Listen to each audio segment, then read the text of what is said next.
ॐ ब्रह्म सत्यम् निरंकार जन्मा अद्वैत पुरखा सर्वव्यापक कल्याण मूरत परमेश्वराय नमस्तम् परमेश्वराय नमस्तम् परमेश्वराय नमस्तम् ॐ ब्रह्म सत्यं सर्वदा।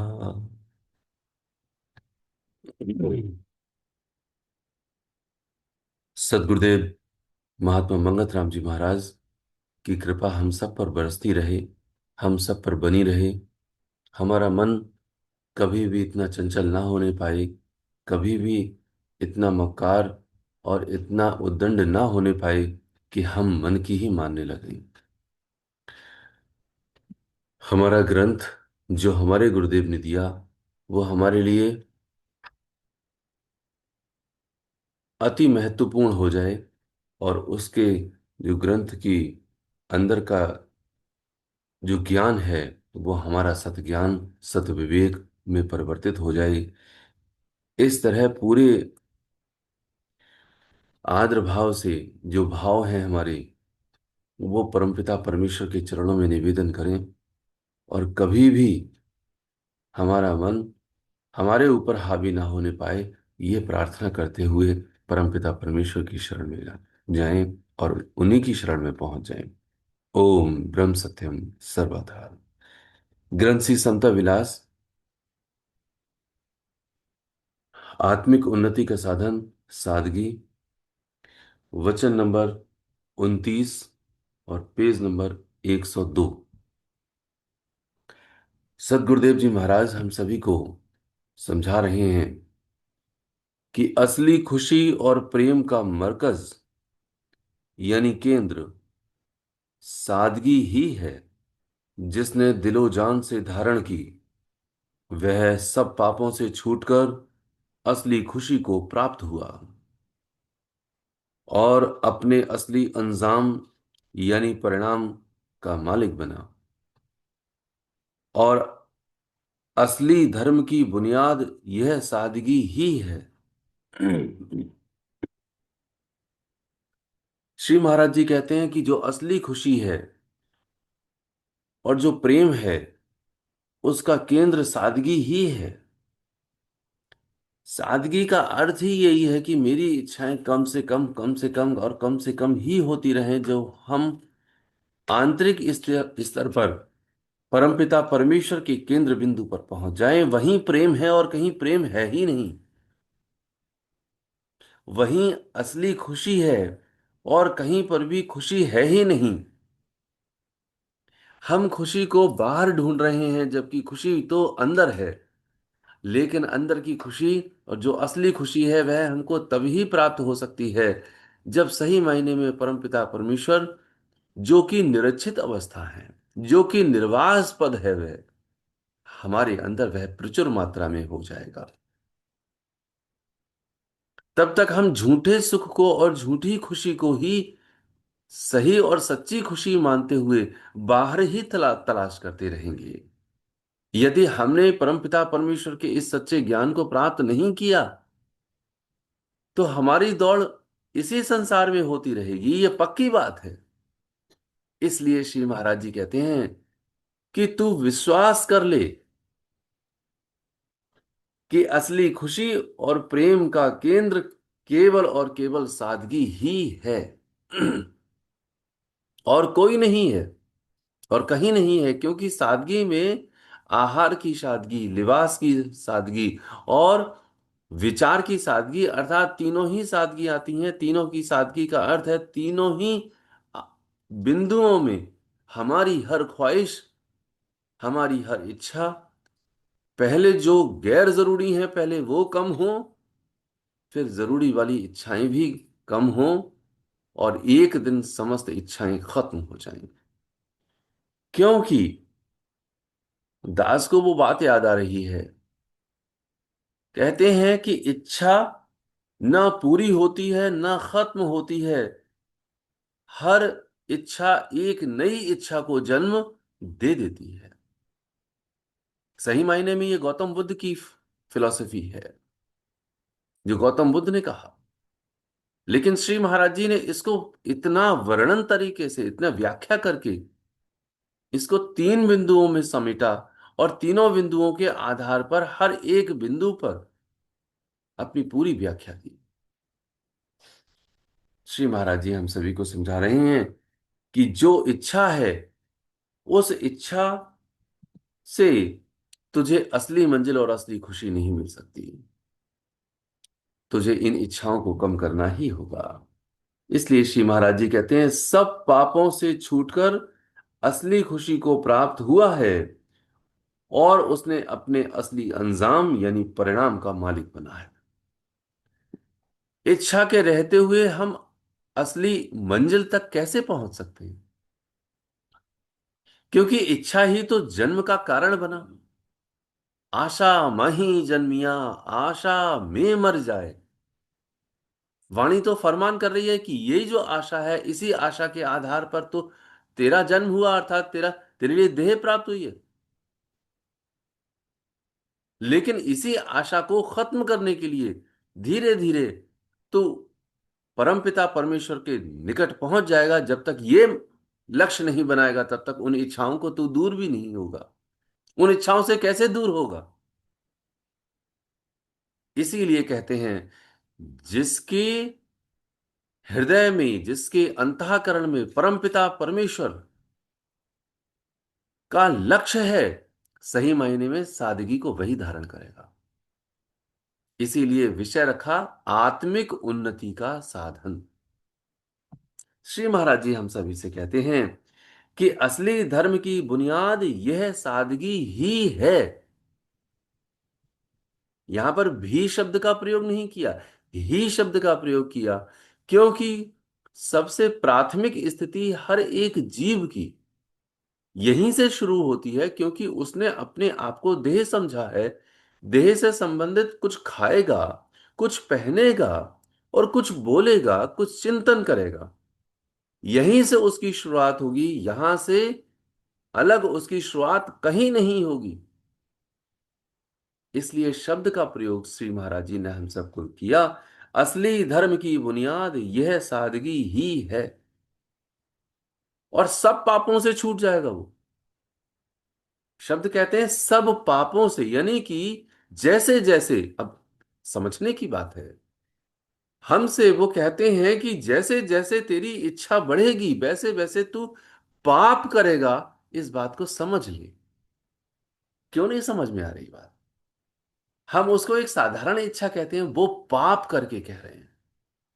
और तू उन पापों से छूटेगा तो कैसे? इन्हीं इच्छाओं पर तू नियंत्रण लेकर के आएगा। जिसने दिलो जान से धारण की, यानी कि इसमें अपनी जान लगा देनी है। इस दिल को, इस मन को हर हालत में इतना नियंत्रण में लेकर के आना है कि मेरा मन चाहे भी, तब भी बुद्धि इस बात का निर्णय कर चुकी होगी कि यह वस्तु, चाहे लिबास की हो, चाहे खुराक की हो, और चाहे विचार की हो, ये तीनों बिंदु की हर इच्छा मेरे लिए पाप की तरफ लेकर के जाएगी। यह निर्णय मेरा हो चुका होगा, बुद्धि का हो चुका होगा। धीरे धीरे वह मन को समझाएगा कि ए मन, तूने कुछ भी क्यों ना कर लिया, तुझको शांति नहीं मिली। अब तू शांति की ओर आ। शांति की ओर, शांति का रास्ता, शांति की हर एक वस्तु वो नहीं है, बल्कि आत्मिक स्तर है। जैसे जैसे ये बात समझ आएगी, वैसे वैसे यही मन और यही बुद्धि निर्णय करके उसमें जान लगा देगी कि हर इच्छा मेरे लिए पाप है। श्री महाराज जी वचन नंबर 30 में, पेज नंबर 102 पर हम सभी को समझाते हैं, जितनी खाने और पीने की गिरफ्तारी यानी अधीनता में रहेगा, उतना ही अशांति को पाएगा। इस वास्ते यह विचार करना चाहिए कि आला से आला यानी अच्छे से अच्छा खाने से भूख का अजाब यानी जो दुख है वह तो दूर नहीं होता, और ना ही आला से आला यानी अच्छे से अच्छा पोशाकें पहनने से दिल की ख्वाहिश पूरी होती है। आखिर भूखा और नंगा ही जाता है।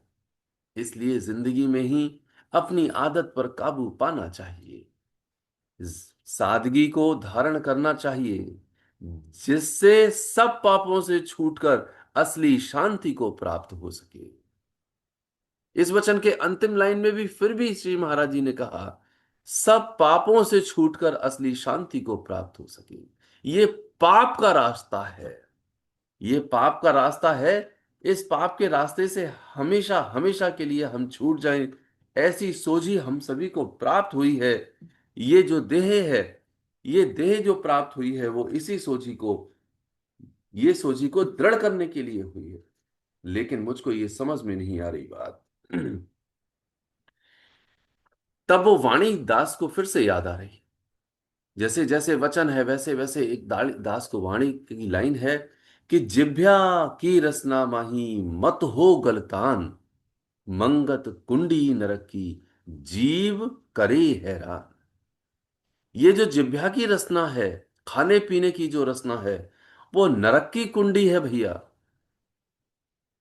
और जीव करे हैरान, जीव को हैरान ही हैरान करती रहती है। तू आज समझ ले इस बात के लिए कि तू नरक के रास्ते में जा क्यों रहा है। लेकिन सब कुछ जान करके भी न जाने हम क्यों अनजान बनते हैं। इसके पीछे केवल और केवल यही है बात कि आज भी हमको सतगुरुदेव जी महाराज पर इतना विश्वास नहीं हुआ कि उनके हर वचन में हमने मर मिटना है, जिसको कहते हैं दिलो जान लगा देनी है। क्यों लगा देनी है? श्री महाराज जी कहते हैं कि जितना खाने पीने की गिरफ्तारी में रहेगा उतना अशांति को पाएगा। मैं शांति चाहता हूं, लेकिन रास्ते को इख्तियार किया है मैंने अशांति वाला, तो मुझे शांति मिल कैसे सकती है। इसलिए विचार क्या करना है, मन को समझाना है, बुद्धि में ये निर्णय लाना है। कैसा? भैया मैंने न जाने कितना अच्छे से अच्छा खा लिया। यहां पर जितने भी प्रेमी सुन रहे हैं, जरा विचार करके देखे क्या नहीं खाया है, अच्छा क्या नहीं पहना है, और क्या क्या नहीं विचार किया है। क्या शांति मिली? अच्छे से अच्छा खा करके भी हमने दुर्गंध युक्त मल को ही विसर्जित किया। ये जो 2 इंच की जीभ है, इसी का ही स्वाद है। इस स्वाद के पश्चात इस जीव से जैसे ही भोजन, वह स्वादिष्ट व्यंजन जैसे ही नीचे गटकते हैं, वैसे ही उसका क्या स्वाद रहता है। अच्छा अच्छे से अच्छा खा भी लिया, अच्छे से अच्छा पहन भी लिया, क्या शांति मिली? तो वो कहते हैं क्या दिल की ख्वाहिश पूरी हुई? आज भी मेरे लिए चटपटा खाने के लिए, मीठा तीखा खाने के लिए आज भी मेरा दिल बेकरार है, बेजार है। आज भी मेरे मेरी जिह्वा में पानी आ जाता है, लार टपकने लगती है। न जाने कितने यत्नों को करके हम अपने को और अपने परिवारों को दुख देते हैं उस व्यंजन को प्राप्त करने के लिए, उस पोशाक को प्राप्त करने के लिए। तो क्या शांति मिली? श्री महाराज जी इस बात को समझाने को कह रहे हैं कि अपने दिल को, अपनी बुद्धि को इस बात को समझाओ।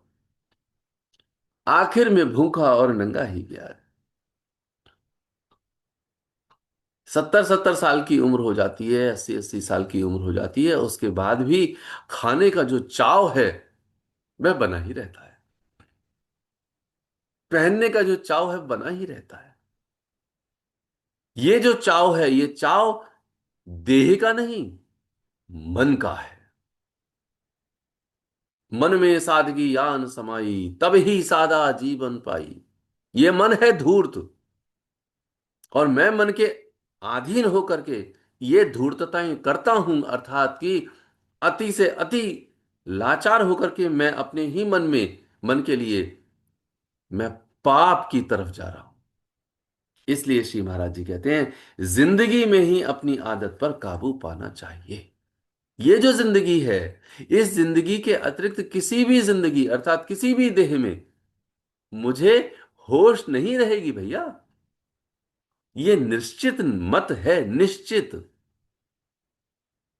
इसलिए कहते हैं कि सादगी को धारण करना चाहिए, जिससे सब पापों से छूटकर असली शांति को प्राप्त हो। खट्टा मीठा तीखना चटपटा नित खाए, मंगत दीरघ वासना मन को नित भरमाए। दास को वाणी रह रह करके इसलिए याद आ रही है, पता नहीं ये जो मन की जो दीर्घ वासना है, मन को नित भरमाती है। जितना जितना हम खाएंगे, जितना अच्छे से अच्छा हम प्राप्त करने का यत्न करेंगे, मन की जो दीर्घ वासना है वो स्वतः ही बढ़ने लगेगी। इसलिए श्री गौतम बुद्ध की जो जो विचारधारा है उसमें एक लाइन आती है, कौन सी, कि इच्छा ना पूरी होती है ना खत्म होती है, एक इच्छा दूसरी इच्छा को पैदा कर देती है। इस फिलॉसफी के लिए, इस पूरे सिद्धांत के लिए महाराज जी ने कितना वर्णन किया है इसका। इसलिए कहते हैं इच्छा माही जन्मिया, इच्छा में मर जाए। तो कैसा करना है, कि निर्मल आहार नित कीजिए, निर्मल पाइए विचार मंगत महिमा साहब की, तब चित करे चितार। देखिए शब्द क्या वाणी आ रही है, उसमें कहते हैं कि जो निर्मल आहार है, अर्थात जिसमें कोई मल नहीं है, वो देह को पुष्ट करे और हमारे मन में भी शांति को प्राप्त, इच्छाओं को न पनपने दे। तो कहते हैं निर्मल आहार नित कीजिए, निर्मल पाइए विचार। निर्मल ही विचार भी हो जाएगा। और मंगत महिमा साहिब की, तब जो साहिब की महिमा है, तब ये चित चितार में अर्थात वहां पर जाकर के रमण करने लगेगा। लेकिन मैं अपने इसी चित्त में न जाने कितने खट्टे मीठे व्यंजनों को जब धारण करता हूं, तो आखिर कैसे इस बात के लिए समझ में आए। वो जो धारणा है, वो मेरी धारणा मेरे मन में, मेरे चित्त में आ ही नहीं सकती, क्योंकि मैंने अपने ही चित्त को खट्टे मीठे तीखड़े से मैंने लवलीन किया हुआ है। मैं उसमें रमण कर रहा हूं, मेरा विचार वहां पर जा रहा है। इसलिए श्री महाराज जी हम सभी से कहते हैं कि ये जो सादगी है उसको धारण करना चाहिए, जिससे सब पापों से छूटकर असली शांति को प्राप्त हो। भगवान कृष्ण की वह श्लोक भी दास को याद आ रहा है, जो 5000 वर्ष पूर्व भगवान वेद व्यास ने भगवान कृष्ण की भगवत गीता में हम सभी के लिए दिया, जो 17वें अध्याय का 8वां 9वां और 10वां श्लोक है। 17वें अध्याय में श्री महाराज जी हमसे क्या कह रहे हैं। श्री महाराज जी कहते हैं, आहारः तु अपि सर्वस्य त्रिविधा भवति प्रियः, अज्ञातपः तथा दानम तेषाम भेदम इमं शृणु। अर्थात 3 प्रकार का भोजन वर्णन किया गया है, जिसमें सतोगुण, रजोगुण और तमोगुण है। हमारे लिए सतोगुण की ओर जाना है, तमोगुण से ऊंचा उठ करके रजोगुण में, और रजोगुण से ऊंचा उठ करके सतोगुण में पहुंचना है। अर्थात 3 प्रकार के भोजन का वर्णन इसमें दिया है, जो 8वें श्लोक में है।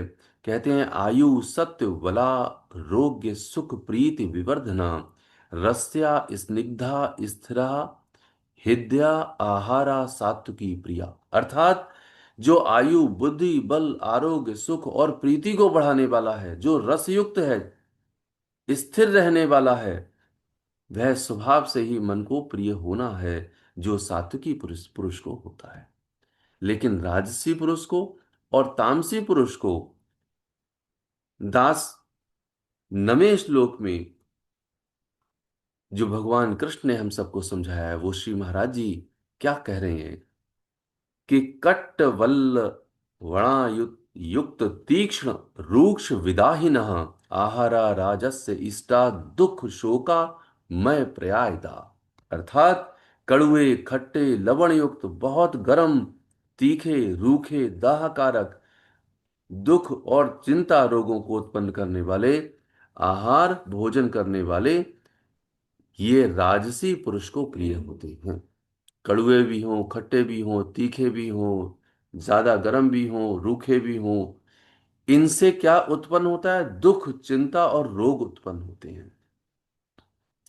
और अंत में बात है जो तमोगुण की है, विचार करना इस बात को बार बार सुन करके कि जो भोजन अधपका होता है, रस युक्त होता है, भगवान कृष्ण कहते हैं यात यामम गत रसम पूति पर्यूषितम चा यत उच्छिष्टम अपि चा अध्य में भोजनम तामस प्रियम, अर्थात तामसी मनुष्य को जो प्रिय होता है वो कौन सा? बासी भोजन होता है, अधपका होता है, आधा पका आधा कच्चा, रस रहित होता है, उसमें कोई रस नहीं होता, जिसको रस रहित कहते हैं, रस है ही नहीं उसमें, दुर्गंध युक्त होता है, बासी भी होता है, तथा और उच्छिष्ट होता है, जिस उच्छिष्ट का मतलब होता है उठाया जाए, जैसे खमीर डाल करके उठाते हैं, उच्छिष्ट है, तथा जो अपवित्र भी है, अपवित्र का मतलब है कि किसी दूसरे का छेड़ा छड़ा हुआ भी है, वह भोजन तामसी प्रवृत्ति का भोजन होता है। अब जरा विचार करने की बात है, भगवान कृष्ण ने इन तीनों भोजन का वर्णन किया, हम कौन से स्तर पर हैं? तामसी स्तर पर हैं, राजसी स्तर पर हैं, या सात्विकी स्तर पर हैं? वो परम पिता परमेश्वर सात्विकी स्तर से भी ऊंची स्थिति पर है, अर्थात निर्गुण अवस्था है। हम कौन से गुण में व्यतीत कर रहे हैं, हमको कौन से गुण में हैं? श्री महाराज जी ने कितना सुंदर बताया कि निर्मल आहार नित कीजिए, इसलिए कहते हैं निर्मल आहार करो। तो जो मलिन आधार है, वह मलिन आधार तामसी प्रवृत्ति का है, राजसी प्रवृत्ति का है, लेकिन सात्विकी प्रवृत्ति का निर्मल आधार कहला जाता है। जो हमारे बुद्धि में क्या आता है? तब चित करें चितार, किसका? साहब का। जो मेरे साहब हैं, जो मेरे मालिक हैं, उन मालिक के जो पूरा का पूरा जीवन है, उनका जो शास्त्र है, वह मेरे हृदय में आएगा, तभी तो मेरी बुद्धि में परिवर्तन होगा। इस हृदय, इस उदर में जब ये खट्टा मीठा तीखड़ा होगा, बासी होगा, दुर्गंध युक्त होगा, रसहीन होगा, अपवित्र होगा, तो मेरे हृदय में वह मेरे अंतःकरण में परमेश्वर का मनन कैसे चलेगा? इसलिए श्री महाराज जी कहते हैं वचन नंबर 31 पर, 31 पर, पेज नंबर 103 अर्थात 103 पर, कि ख्वाहिशात रूपी अग्नि में यह इंद्रियों के भोग घृत के समान है। ज्यो ज्यो भोग भोगता है, ख्वाहिश की आग में लाचार होता जाता है, बिना विचार के कभी भी इस अजाब से छूट नहीं सकता। ज्यो ज्यो, श्री महाराज जी क्या कह रहे हैं? ज्यो ज्यो भोग भोगता है, ख्वाहिश की आग में लाचार होता जाता है। ये जितनी भी ख्वाहिश है, जितनी भी इच्छा है, वह अग्नि में ये इंद्रियों के भोग घृत के समान है। दास को भगवान वेद व्यास, जिन्होंने महाभारत की रचना की, उनका एक श्लोक याद आ रहा है, जो कहते हैं ना जातु कामा कामा नाम उपभोगेन शाम्यति, हविषा कृष्ण वर्तमेव भूय एव अविवर्तते। अर्थात वो कहते हैं इच्छाएं उपभोग से शांत नहीं होती, बल्कि जैसे घी डालने से अग्नि चमक उठती है, वैसे ही वे सभी उद्दीप्त अर्थात प्रचंड हो जाती है। जो बात भगवान वेद व्यास ने उस वक्त लिखी और कही हमारे शास्त्रों में, श्री महाराज जी ने कितनी सरलता से कहा। कहते हैं श्री महाराज जी हमारे लिए समझा रहे हैं कि ख्वाहिश यानी इच्छा रूपी अग्नि में ये इंद्रियों के भोग घृत के समान है, घी के समान है। यदि एक इच्छा मैंने पूरी कर ली है, ध्यान रखना कि वैसे ही मेरे जो अंदर की अग्नि है, इच्छाओं की अग्नि, वह और भी ज्यादा उद्दीप्त हो उठेगी, प्रचंड हो उठेगी। तो मुझे चैन आएगा या बेचैनी आ जाएगी? मुझे सुख मिलेगा या दुख मिलेगा? तब उसे मन में आएगा कि मुझे दुख दुख दुख नहीं, बल्कि मैं पापों की तरफ चला जाऊंगा। ये बुद्धि का निर्णय हो जाएगा। और क्या होगा? कि उसको समझ में आ जाएगा कि जैसे जैसे मैं इन इंद्रियों के आधार पर इन भोगों को भोगूंगा, वैसे ही ख्वाहिश की आग अर्थात इच्छा की आग में और भी अति लाचार हो जाऊंगा। इसको कहते हैं विवश हो जाऊंगा।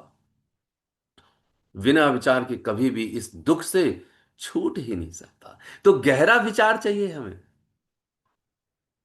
तो ये जो गहरा विचार है, इस गहरे विचार में मेरे लिए हर इच्छा मेरी पाप का मूल और पाप की जड़ बन जाएगा। ये गहराई में मुझे अपने अंतःकरण में स्थित अर्थात स्थिर रखना है। श्री महाराज जी बार बार कहते थे, जब तक अंदर एक इच्छा भी शेष है, ईश्वर दर्शन नहीं हो सकता। ये इनके अनुभव की बात है। श्री महाराज जी ने अपनी ओर इशारा करते हुए कहा कि जब तक एक इच्छा भी शेष है, ईश्वर दर्शन नहीं हो सकता। ये इनके अनुभव की बात है। इसका अर्थ यह है कि एक भी इच्छा मेरी बची तो ईश्वर प्रकट कैसे होगा? वह मेरे परमेश्वर, वह मेरे सब कुछ, जिनका दीदार परमपिता परमेश्वर ने अपनी माता जो बराबर में सो रही थीं, उस समय आत्म साक्षात्कार हुआ। न जाने कितने ढोल ढमाके बजने लगे, कितनी कोटाकोट सूर्य की रोशनियां होने लगी, वो तब ही थीं जब उनके अंदर की हर इच्छा खत्म हो चुकी थी। हम चाहते तो हैं कि वो मंजर हमको मिले, वो स्थिति हमको मिले, हम परम सुखी हो जाएं, परंतु इच्छाओं को लपेटे हुए हैं तो कैसे हो जाएंगे? इसलिए श्री महाराज जी कहते हैं अंतिम वचन में, जो पेज नंबर 103 पर है, वचन नंबर 32 है, कि अपनी बुद्धि को कायम करके नेक विचार धारण करना चाहिए, जिससे बेजारी और बेकरारी यानी कि निराशा और अधीरता मिले। यह ही सामान यह ही सामान इस जिंदगी को पवित्र करने वाला है। जो विचार से हीन है, वह कभी भी शांति को प्राप्त नहीं हो सकता। जो विचार से हीन है, वह परम शांति को प्राप्त कभी भी नहीं हो सकता। यह अंतिम निर्णय बताया। और क्या करना है? अपनी बुद्धि को कायम करके नेक विचार को धारण करना है। मेरी बुद्धि ही मलिन है, मेरी बुद्धि ही भ्रष्ट भ्रष्ट है, इस बात को हर हालत में दृढ़ करना है। किस आधार पर? कि मुझे अपनी बुद्धि को निर्मल करना है। जिससे क्या होगा? जिससे निराशा और जो अधीरता है, जिससे जो निराशा है और अधीरता है, उससे मुझे निजात अर्थात छुटकारा मिल जाए। मैं अति से अति दुखी हूं। वो वाणी याद आती है दास को, मैं अति विकारी नित हूं देवा, किस भांत पावां तेरे चरण की सेवा। ये जो आपके चरणों की सेवा है, वह इन वचनों को मानने में है। तब हम गुरु को मानने वाले हुए, तब हम गुरु को स्वीकार करने वाले हुए, तब हम परमेश्वर को स्वीकार करने वाले हुए। हम किसी भी गुरु को, किसी भी परमेश्वर को यदि स्वीकार करें तो उनकी बात को माने। मेरे गुरुदेव ने इतने ग्रंथ में इतनी गहराई से हमको समझाया हुआ है, फिर भी मैं इस संसार में दौड़ रहा हूं और अपने आप को होशियार समझता हूं। ये मेरी बुद्धि का अति से अति पतन अवस्था है। इसलिए श्री महाराज जी कहते हैं यह ही सामान इस जिंदगी को पवित्र करने वाला है। यहां पर ही शब्द पुनः प्रयोग किया गया। ये जितने भी सामान इतने बताए गए, ये ही सामान मेरी बुद्धि को पवित्र करेगा, अन्यथा मेरी बुद्धि अपवित्र और भ्रष्ट ही है। इसलिए कहते हैं जो विचार से हीन है, अर्थात जिसमें सत विचार नहीं है, जिसमें सत स्थित नहीं है, वह सही मायने में अपना ही घोतक है, अपना ही आत्मा का हत्यारा है, जो कभी भी असली शांति को प्राप्त नहीं हो सकता। यदि हमें शांति को प्राप्त करना है, यदि हमें सही मायने में असली मंजिल को प्राप्त करना है, जो परमपिता परमेश्वर हमने हम सभी के लिए वह बख्शा है, तब हम हर हालत में परमपिता परमेश्वर के इस विज्ञान को सीखें, समझें और इसको इस तरह से स्वीकार करें कि ये मेरे गुरु ने हमको दिया है, हमें यही ही मानना है, इसके अतिरिक्त और कुछ भी नहीं। हमें निरंतर अपने परमेश्वर से प्रार्थना करनी है कि यह बुद्धि दे दो, उसमें दृढ़ता दे दो, और हम सभी इस मार्ग पर चल सकें जिससे कि आपके चरणों में हम विलीन हो जाएं, और हम अपना ही आपा, अपनी ही अनानियत को खत्म करके आप में ही समा जाएं। यही सादगी है, यही आत्मिक उन्नति के साथ की है। ओम ब्रह्म सत्यम सर्वथा।